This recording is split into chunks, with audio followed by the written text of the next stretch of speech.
We're back here on the Believe in NFL Draft Prospects podcast to recap day 3 of the NFL Combine. Quarterbacks, wide receivers, and tight ends. Joining me is Ryan Roberts, who made his Hajj back home to South Jersey after his wonderful trip to Indianapolis. I know we kind of already recapped the trip. How was the trip back? How was the 7 a.m. flight after the long week? Was that survivable? Yeah, it actually was, man. It was I got lucky this trip, Joe. Both there and back. I had both connecting flights, and everything was on time, man. No delays at all. I think that was the first time in years I haven't had any delays at all. So it was good, man. It was good. It was a little rainy heading out yesterday in Indianapolis, but otherwise it was a safe and enjoyable trip, which is good. Well, I'm glad you survived. And my wife had Chick-fil-A waiting for me when she picked me up from the airport. So that's always nice, man. It's always nice. Man, you're hitting home runs the whole week, man. Yeah. The Chick-fil-A might be the biggest winner of the week. Forget any of these prospects. The biggest riser is the Chick-fil-A that Ryan got at the end of his trip. Chick-fil-A called me for a sponsorship. Yes, on the pod. Exactly. So we got a lot to get to today. We're actually going to have 2 pods dropping today because we're going to tape either after this or early tomorrow to recap day 4, which is the offensive linemen and the running backs. But we have to get to the obvious elephant in the room, which is the behemoth of a human being who is playing quarterback at the University of Florida and showed up and showed out in the testing. I, of course, am talking about Anthony Richardson, who came in at 6'4", 244 pounds, Ryan. Yep. 4'3" Yep. is the number that put everybody in awe. 40.5-inch vertical, 10-foot 9-inch broad. All of these numbers are historic numbers. And I said this coming into the week, that he was going to have a historic testing day, and I don't think anyone disagreed. Now, it does get a little muddy when we start talking about him as a thrower and how natural he is as a thrower.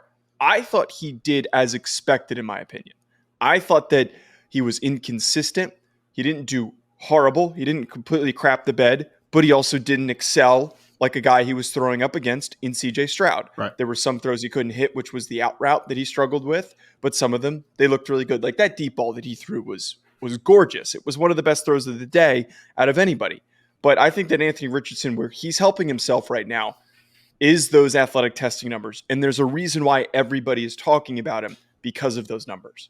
I just hope people don't count it twice, though, Joe. That's the one thing, right? That's where I am. Because, did anybody think that he wasn't going to be an incredible athlete, right? Like, I mean, you watch him and you're just like, yep. Just puts in a better perspective, though, because, to be fair, we thought Malik Cunningham was going to run a 4.3. He runs a 4.5, this is really good context. Someone put it out there they was going to run a 4.3, a pretty high-ranking director, but we'll talk about that at a different time, right? And, Joe, everyone keeps throwing out the Cam Newton comparison, right? Because of the body type and then the athletic testing.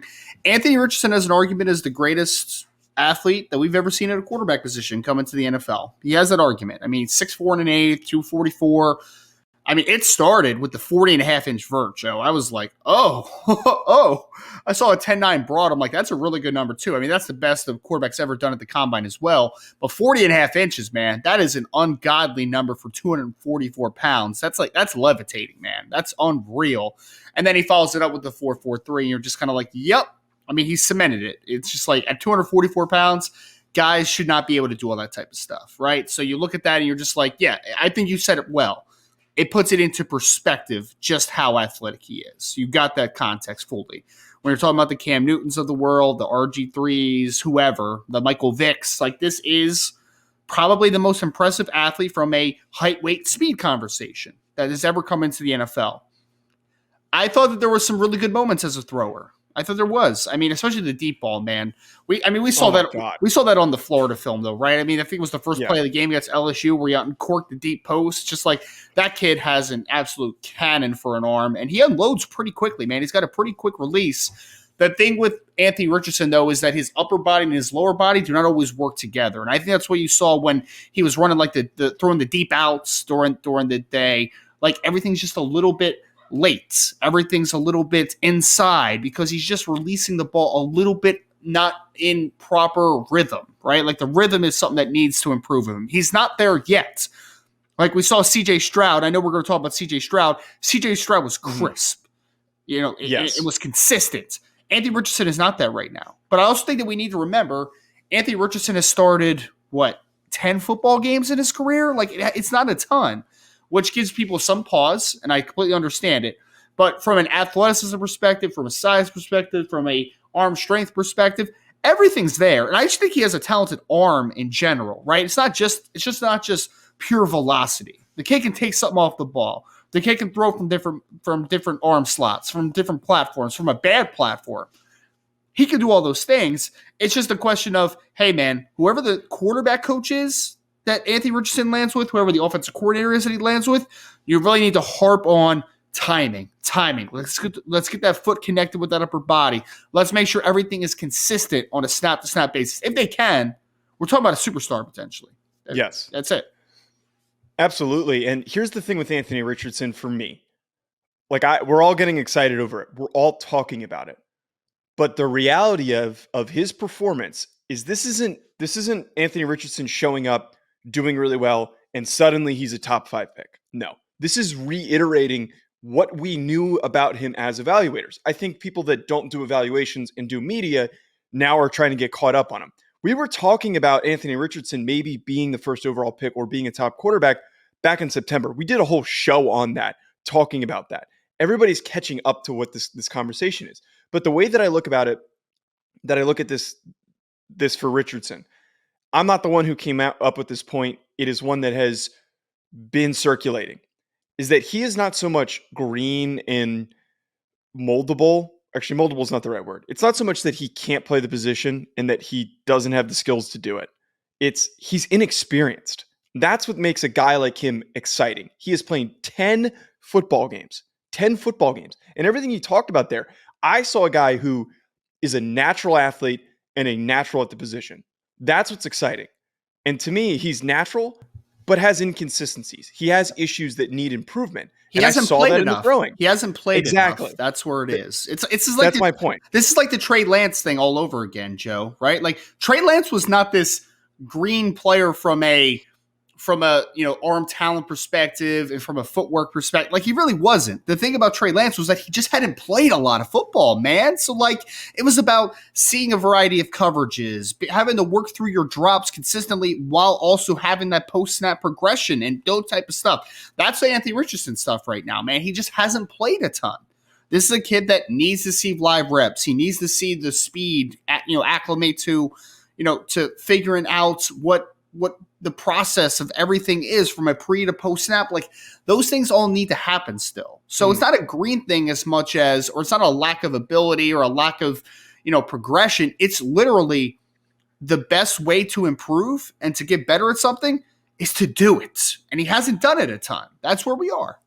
Which is why I still stand by and to wrap Anthony Richardson, because I don't want this to be a 45-minute Anthony Richardson show, because I know we're going to do probably a 30-minute Anthony Richardson show. It's going to happen. Yeah. But there's a reason why people bring up, and why I believe this point, that I would rather have Anthony Richardson over Will Levis, because while Will Levis is maybe a hair more consistent, yep, he still has a lot more processing issues, or the same amount of processing issues and decision-making issues.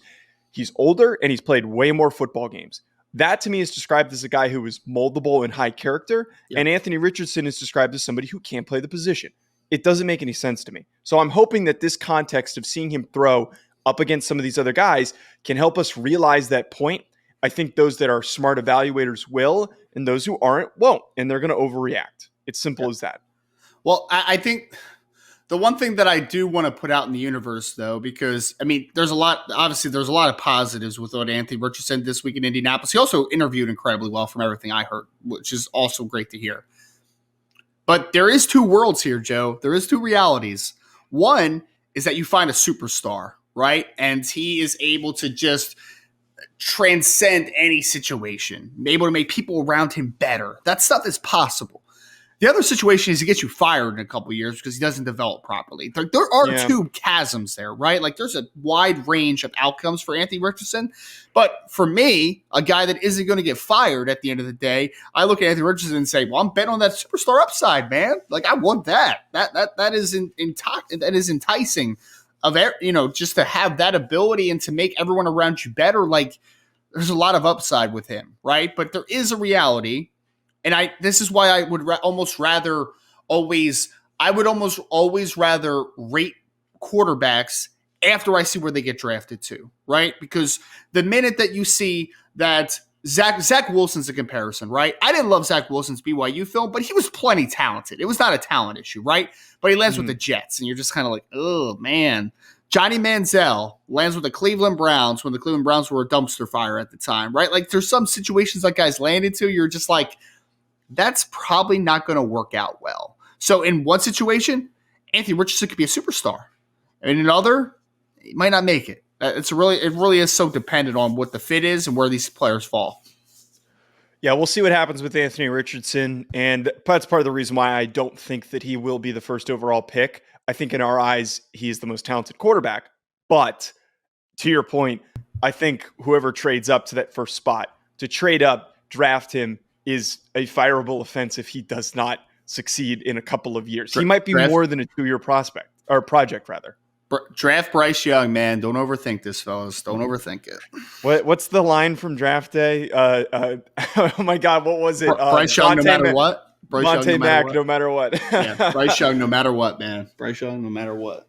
To round out with the quarterback discussion with the two other guys, though, Will Levis, CJ Stroud, it's no surprise that the only guys that we're going to really talk about here are the guys in the first round discussion. I think you really did see that massive drop off with everybody else. Everybody else kind of stinks. Everyone else don't say it like that. Everyone's fine. I don't like oh, Jared Hall's a sleeper. Jake Hayner's the Brock Purdy of the class. Man. I like Jake Hayner. He's fine, but I don't know if he did enough for me to be like, oh, he's this sleeper developmental guy. He's a backup quarterback. Yeah, there's nothing wrong with that. You need to find those guys, though. You need to find those guys. Yeah. Exactly. To get to the first rounders, though, Will Levis, I thought really showed that the ball comes off his hand really live. And I was saying this to you before the show. I thought he did a very good job of adjusting pace on the football, because at times he's one of those dudes who might throw, a quick route to the sideline, or a quick flare route to a running back, and he's ripping it. And that's why sometimes his touch is a little bit off. Yep. But I thought that he looked a little bit cleaner. You said that on film, you thought that in general he was a pretty natural thrower, and I think that translated. Stroud at the same time, too, was, as you said, crisp. He was easy. He was so easy in these drills. I don't think anyone had a better day than CJ Stroud throwing the football. I don't think it even compares. I was in awe watching it. I can't even put into words how good of a day that CJ Stroud had. Well, I think they both matched their film for the most part, really. I mean, Will Levis, for me, because I think there is a misconception out there about Will Levis that he's like this mechanically unsound player and he's not a natural thrower. I'm just like, no, he's natural, man. The ball comes out easy. He has a quick release. He's got good feet in the pocket. All that stuff is true. Will Levis, I don't think, sees the game very well right now, which that worries me a ton when we're talking about a 24-year-old quarterback at this point. But he said at the media availability, man, I have a cannon. I'm going to show it off. And he did that. He throws a great pace and incredible velocity. I think he's kind of a one-speed thrower at times. Like, I mean, if we're going to compare it a little bit to a baseball pitcher, right? Like, he's a fastball guy. Like, all he has is the fastball. He doesn't have the changeup. He doesn't have the curveball. Like, he doesn't have all the tools in his arsenal to be a little bit of a multi-throw type of guy, right now. But I still think that the physical tools are fantastic. He's going to get overdrafted because of it. And, because we've seen this show before. CJ Stroud, Joe, he might be the most underrated quarterback in this class. I think he's so weird saying that. I think he's the easy quarterback too, man. I really do.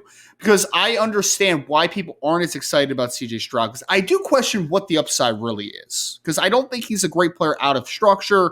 I don't think he's a dynamic athlete. Like, he's just a solid athlete who plays like a pocket quarterback. And that's fine, right? You can still win with those types of players.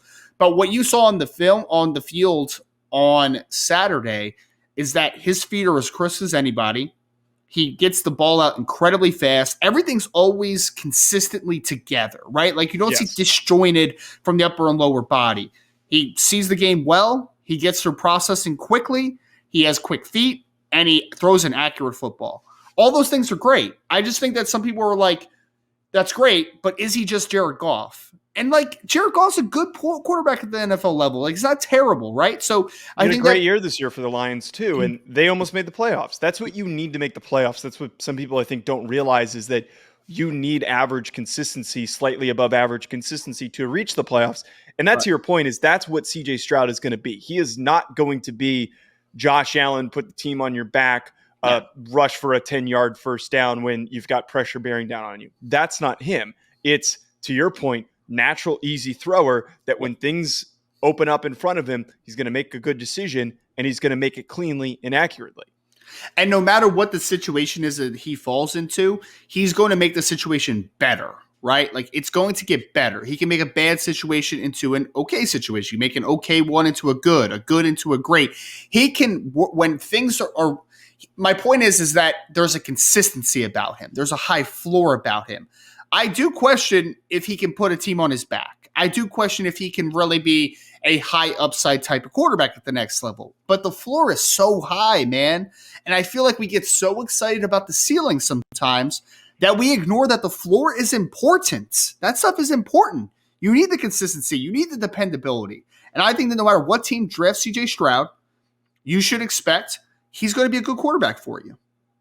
The question is he going to be a great one? But, I mean, again, well, I think he can be. It's just about being in the right situation with enough pieces around him, similar to how he was at Ohio State. Before we continue on with this video, I just want to tell you folks about an exciting new partnership that we have with this channel with Underdog Fantasy. Ever since I joined, I've been having so much fun. There are so many different exciting games that make watching games during the offseason more exciting. I'm not the biggest basketball fan, but it has made it way more entertaining since I found Underdog Fantasy.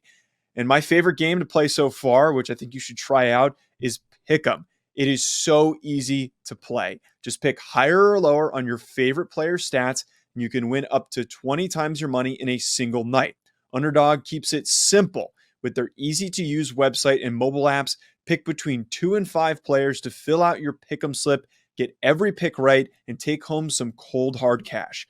Use code HACK, H-A-C-K, HACK, like the name of this channel. Use code HACK to get your first deposit doubled up to $100 by Underdog. Go sign up. You won't regret it. You're going to have a blast. Check out Underdog Fantasy. I also want to tell you folks about our other recurring sponsor that we have on this channel, that being BetOnline, betonline.ag, which is all the updated odds, news, and anything for sports betting. It's my go-to source for when I want to be betting specifically on games. I love betting on college basketball or the NBA. Especially, again, during the offseason, always looking for more fun ways to be focused in on some of these other sports. It's betonline.ag and use promo code BELIEVE50. It's promo code BELIEVE50 to get 50% welcome bonus on your first deposit. BetOnline, where the game starts. Which is why on this show, you and I have Bryce Young and CJ Stroud ranked as 1 and 2 in this class, is for that reason, having the higher floors. To get to receivers, not to spend too much time on quarterbacks, I think 15 minutes is probably what I was expecting because everyone is just talking about quarterbacks. I think all the radio spots that I did leading up to the combine, 70% of it was quarterback related. I'm sure it was probably the same for you. Yes. To talk about these receivers, to bring up, there's a lot of names to discuss. Josh Downs. So first of all, weird part is that I think there was an expectation that we were going to get a lot of 4-3 guys, and we didn't really get a lot of those 4-3 guys. Despite that, we shouldn't overthink the speed. Josh Downs, 5'9", 171, 4.48, 38.5-inch vertical, 10-foot, 11-inch broad. Had, I think, the cleanest reps in the drills. Just very easy feet, very natural player. We know that he is a shifty, deep threat, and that's what you're going to get with a guy like Josh Downs. He's going to be in that top 5 discussion for the receivers. I thought that Jalen Hyatt tested very well at 6'1", 176 with 32.5-inch arms. Very underrated arm length for a receiver. 4'4", 40-inch vertical, 11-foot, 3-inch broad were some of the best jumping numbers. Quentin Johnston, 6'3", 208, 33 and 5/8-inch arms, 40.5-inch vertical, 11.2 on the broad, explosive, does not run a 40. Two more guys I want to bring up to round this out. A.T. Perry, who I don't think is getting enough attention in this class. 6'3.5", 198, 33.25-inch arms, 4.47, which is way faster than I kind of thought I thought he was going to be a 4.5 guy. 35-inch vertical, 11-1 on the broad. I know you're the guy I who knocked that one out of the park, man. I knocked it think I out. literally said 447 on this show, man. I think I literally said 447 on this show. And then it needs to be brought up. You did, because you pulled the clip, I think. It needs to be brought up, though, that Jackson Smith and Jigba had historic short area quickness at the combine, as he runs a 6.57 3-cone, and he has a 3.93 short shuttle. Does not run a 40. Doesn't need to run the 40, because if he ran a 4.55, everyone would overanalyze it. But the short area quickness is goofy, and there's a reason why he is probably the best slot receiver in the class and deserves to still remain in the discussion despite that. Thoughts on all the guys I just brought up? That was a lot of guys, man. I know. Because there's so many goddamn receivers. Yeah, I know. Joe, do you remember the comp I put on Jackson Smith and Jigba, kind of working backwards a little bit here? Didn't you say short Keenan Allen? Short Keenan Allen, man. And I think that the combine that he had speaks so heavily to that, man. Because people overthought Keenan Allen so much. He was like a second or third round pick because he ran slow in the 40-yard dash. But you look at all the other numbers, you're like, but he's got decent explosive numbers. He's got really good short area quickness stuff, man. Like that's what Jackson Smith and Jigba is. He's a really good short area player. There's a reason that he didn't run the 40, though. There's a reason for that. He's not going to run it fast, and that's fine. He's going to be a slot. But the numbers that he put up from a short area perspective are special numbers. Like, they're special. That 3-cone, that short shuttle, they're special numbers. He's just not going to be – he's not going to be a guy that I think is going to consistently play outside on the next level. I think he's mostly going to be a slot receiver, which is what he did at Ohio State. But we're going to underappreciate him a little bit, because he's going to go to his pro day, because he's going to get forced to run the 40 at some point, and he's going to run 4.58, right? Like 4.60, somewhere in that ballpark. It doesn't really matter to me, because I think what he is what we saw during the combine at that point. But, people are going to overanalyze that stuff, man. They're going to overanalyze it. But he's a good football player. He has the highest floor of any wide receiver in the 2023 class, in my opinion. He has the highest floor. He's going to be a good football player at the next level. Again, is he going to be an inside-out dynamic player? Probably not, but neither is Keenan Allen, and that dude catches 100 passes perennially every single year. Like, can we give some credit there? Josh Downs, I didn't expect him to run an incredibly fast 40. I thought it was going to be in the 4.4s. He ran 4.48. Check the box. The other numbers, though, explosive, man. Kid is an explosive mover. Those aren't stupid numbers, like, compared to everybody else, but for 5'9" to jump that high, that takes a lot of, for short legs, to be that small, to spring that much is hard. I don't think a lot of people realize that. Yes. And he's an explosive football player, man.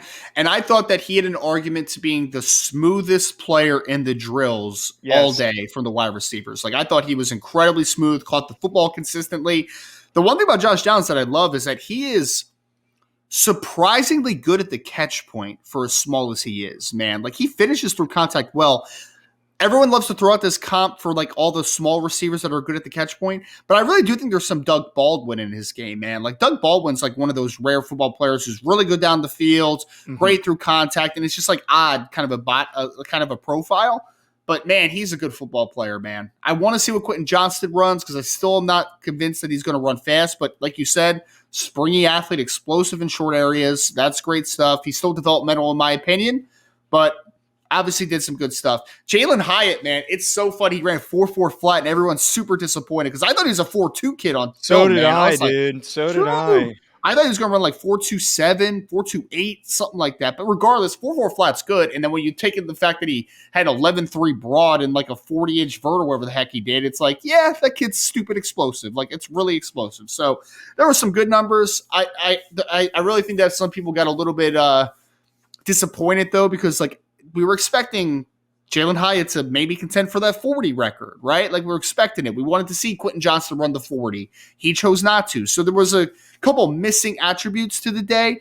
And I do think that the large portion of the wide receiver group did really struggle to catch the football, man. I made a comment on this, Joe. Like, when they were running routes, there were a lot of drops out there, man. There were a lot of drops. It was very frustrating. But those guys, I think, did have good days overall. So I know that we brought up a lot of guys, but there were 60-something receivers. I forget what the number was.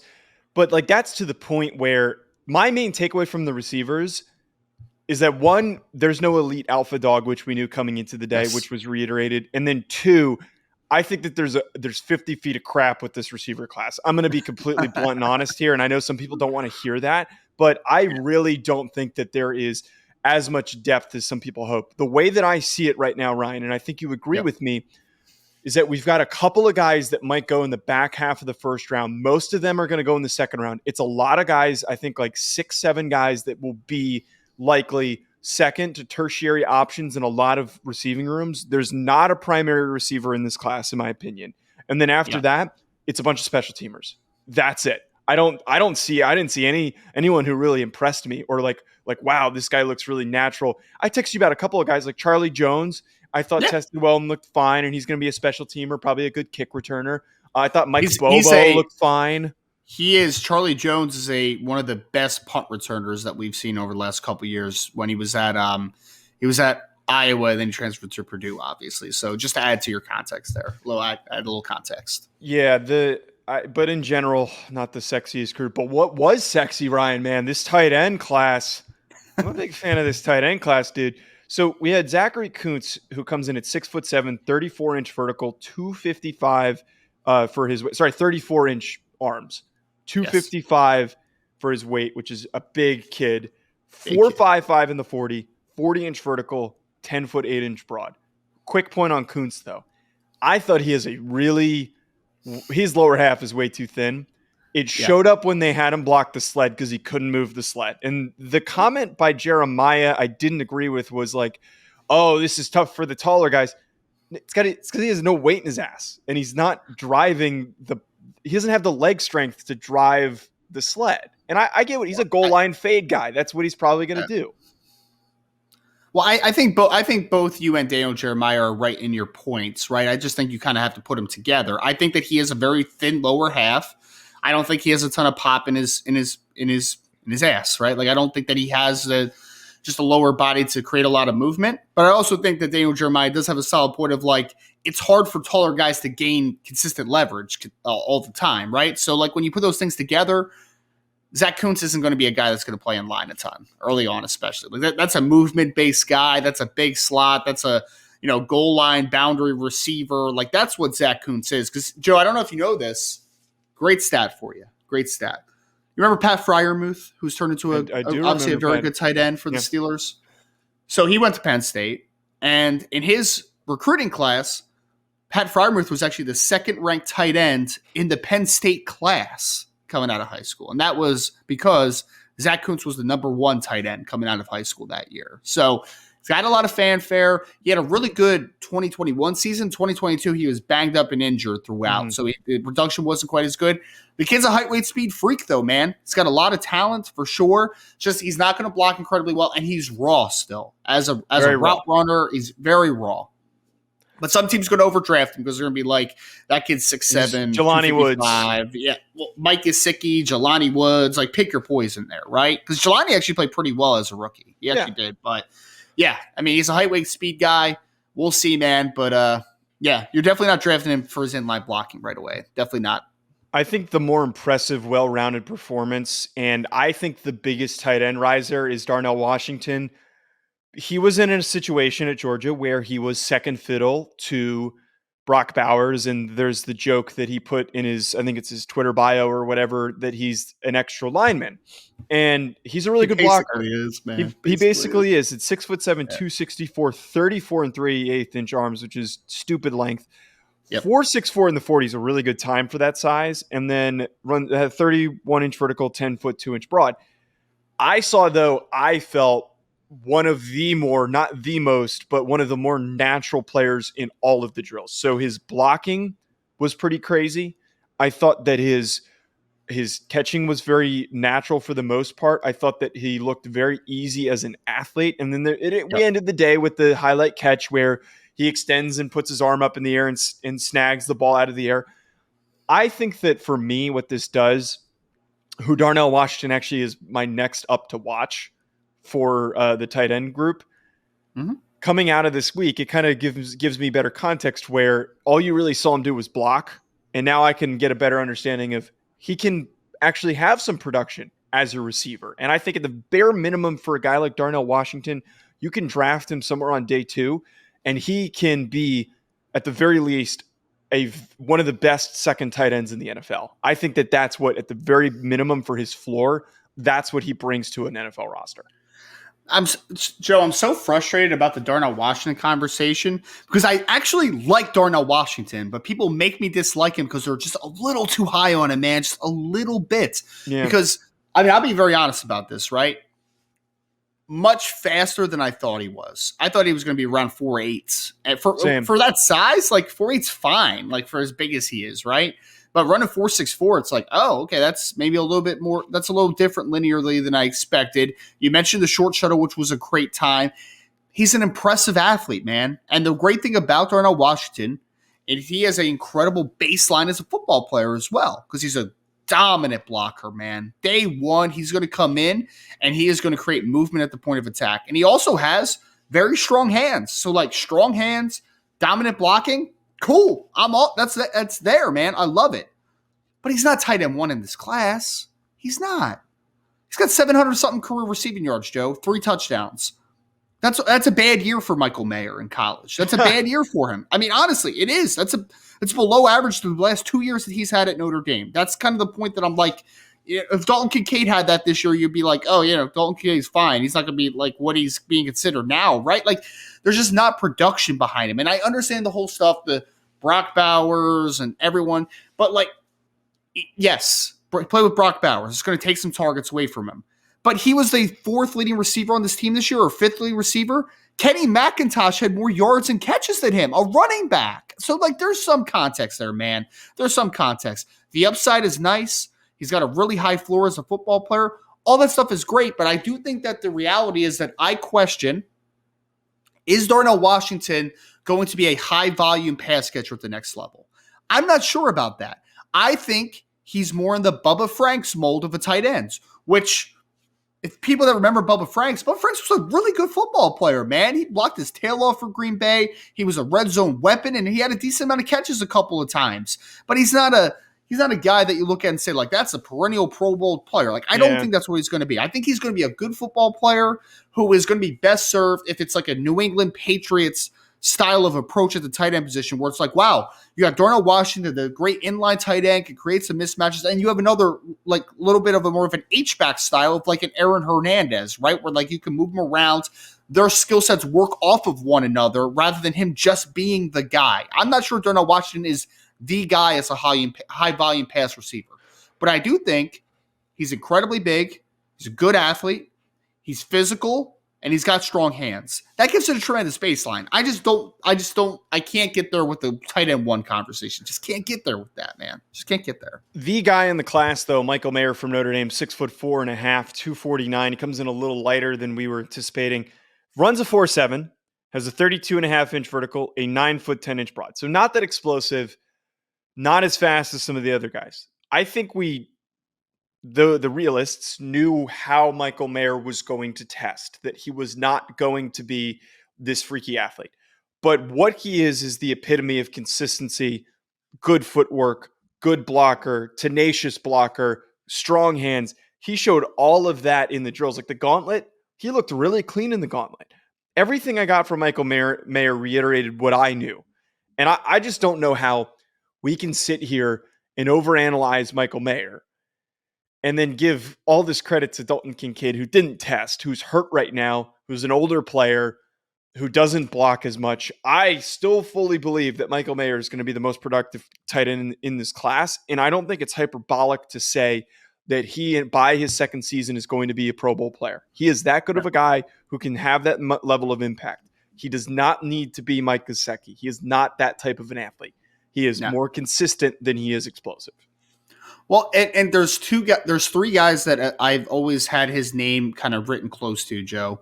One is Jason Witten, which someone compared him to Jason Witten of like the high-ranking guys, and people are talking about, oh, he might be more just Jason Witten compared to Travis Kelce. I'm like, you do realize that Jason Witten had 1,200 career receptions and made 11 Pro Bowls, right? Like you do understand he was a pretty good football player, but he wasn't the speed merchant coming out of Tennessee. Neither was who was the other guy I had? Sorry, I'm blanking for a second. Not Because Gronk. everyone just not Gronk. No, everyone kept going back to say the guy that got drafted, TJ Hawkinson. I'm like, I don't get that TJ Hawkinson stuff. Mark Andrews is another one. Sorry, I just had a brain fart there for a second. Mark Andrews out of Oklahoma. If you look at their testing next to each other, incredibly similar, man. Mayer actually had a higher vert than Mark Andrews, had a better broad jump than Mark Andrews. Mark Andrews ran 4.67, and Michael Mayer ran 4.7 flat. So, like, they're pretty comparable football players, man.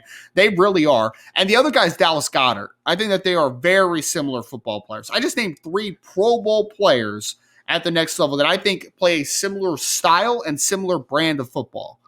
Michael Mayer was sorry, go ahead. No, I was going to say, you know what actually is like a really good comparison to put this into context? Yeah. It's like the Ravens when they drafted Hayden Hurst and Mark Andrews in the same class. Mark Andrews was drafted later, and Mark Andrews is a Pro Bowler. Hayden Hurst, older, good athlete, did not pan out at all. And I'm not saying that Dalton Kincaid wouldn't pan out, but that's kind of what the mental gymnastics that I see are happening right now, is that we have all this production, but he was playing in an offense where he was the guy that they were getting the football to. They didn't have any receivers. They had to go to Dalton Kincaid. 2018, Joe, 2018 NFL draft. Dallas Goedert was the second tight end drafted that year. Who was first? Who was it? Was it Hayden Hurst? Mike Gesicki. Mike Gesicki was the first tight end off the board. That's the comparison I always make, man. We fangirl over these incredible athletes at the Underwear Olympics, right? But then we ignore the fact that, like, hey, man, how about the 3 years of film that Michael Mayer just put out, right? And the worst part is that people have convinced themselves that Michael Mayer is a bad athlete because of his testing. But when you look at all the testing numbers stack up to people, it's like, no, he's a good athlete. He's just not an elite athlete, right? Like, he's not an elite athlete. And we already knew that, though. And then he gets to the field work, though, you're like, pretty solid as a blocker. But then when he's able to move and run routes and run the gauntlet and do all that type of stuff, you're just like, dude, that's the best tight end in this class, man. Like, I don't even think it's close. I really don't even think it's close. I think it's a really deep class. I love this tight end group, but I think it's Michael Mayer up top with some separation, man. I really do. And I think he took care of business is the way I phrased it, right? Like, he showed me everything that I needed to see for him to, just be cemented as the best tight end in this class. He did not disappoint me like some people tried to convince themselves that he did. Don't overthink. Michael Mayer is the tagline of this show. At Joe DeLeone, at Rise and Draft. We've got more coming later today. Thanks for tuning in. We'll be back with more.